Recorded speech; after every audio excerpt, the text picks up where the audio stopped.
Sharon, this is exciting because it was inspired by your recent trip to Malta, which must have been beautiful. Oh, Tracy, it was. It was so wonderful. I was there earlier this fall to see family, which is always amazing.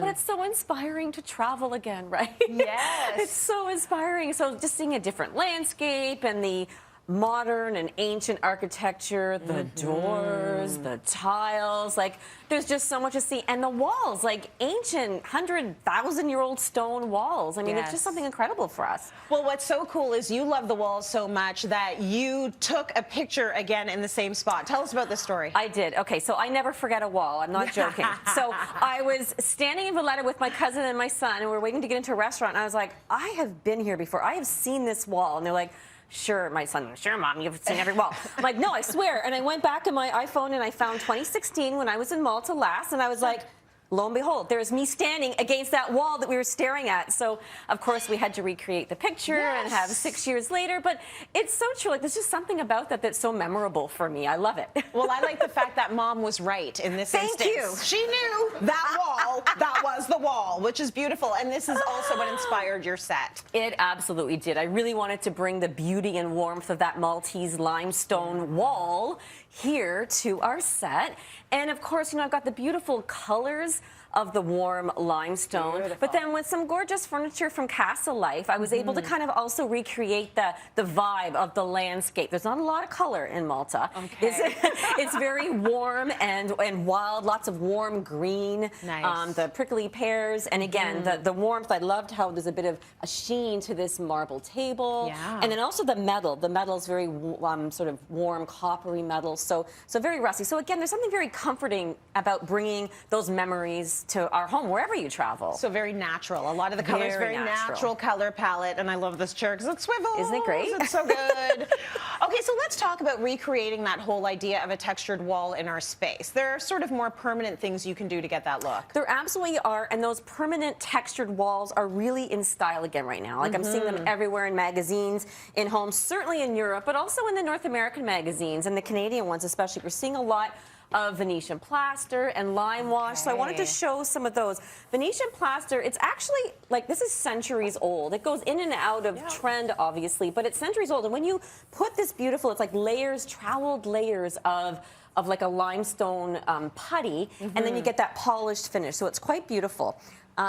Lime washes are really big. I've been asked a lot about these lately, and lime washes are also ancient, but feel that, Trace. Oh, yeah. You can feel the texture on this. It's a rough and texture. It's a matte It's gorgeous. finish. It's very matte, exactly. Yeah. You can just reapply and reapply and reapply. These are not so DIY friendly, though. Like, you want to hire, most people would want to hire a professional. In fact, I had these samples made from a decorative artist at Primetime Paint and Paper.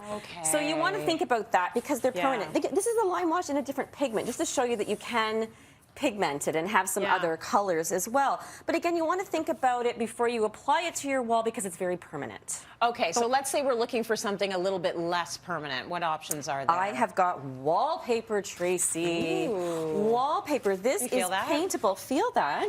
Paintable, textured wallpaper. Again, anaglypta wallpaper has been around forever.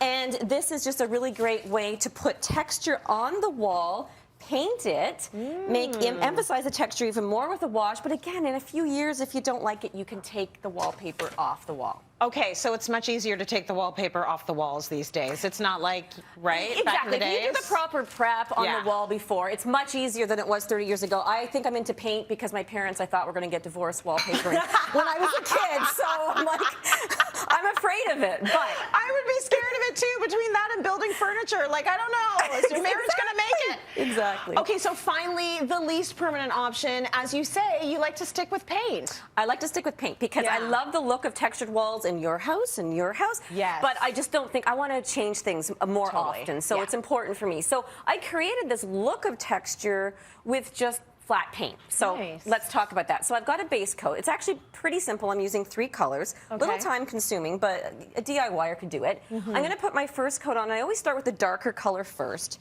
I've got a dry brush. I've got my paint ready to go. I'm using a color called Morel, so it's a nice brown, sort of a warm brown. Oh, don't put too much paint on. Color. Like a putty color. It's very pretty. I'm going to grab this rag, have a wet rag handy, and then this is going to look ugly at first, but we're just kind of cross-hatching with the dry, well, I call it a dry brush, like this, so you get this effect. And then do that in an area that you can sort of get at with the rag after and just soften it. See, I'm feeling this is very reminiscent of the mid-90s. You know what, Tracy? Isn't everything right now? Everything is right now. I wish I kept my clothes because it wouldn't cost me so much to buy things for my daughter right now. Right? It's very 90s. I'm feeling very reminiscent myself because I used to do this a lot. And in somehow the 90s. it looks good again, but it's also been elevated slightly. It's been elevated, and it's the colors. We're not putting reds and greens together. We're putting we're trying to mimic natural stone, which is so popular. So once you've done the first coat, I wanted to bring that gold and yellow, and that's going to be my second layer. So again, go crazy with your cross hatching. Lovely. Get your damp rag. Soften it again. It's a lot of work, but it's kind of therapeutic. I surprisingly feel therapy when I wash walls. Okay, all right, there's something about it. Not everybody does. So you've kind of got that effect, which is kind of cool on its own, but I always like to take the base coat color, add that on as a wash at the end, just to kind of soften it. And I think the more layers you can add, you sort of get the more natural it looks, exactly. And that's where it feels definitely more. And again, you can put on a lot, and then you can take more of it off. But again, you can sort of start to see how the layers come through, and it feels like texture when there's actually no texture there. Very well done there, Sharon. I love it. And so it just takes a little bit of time. Beautiful.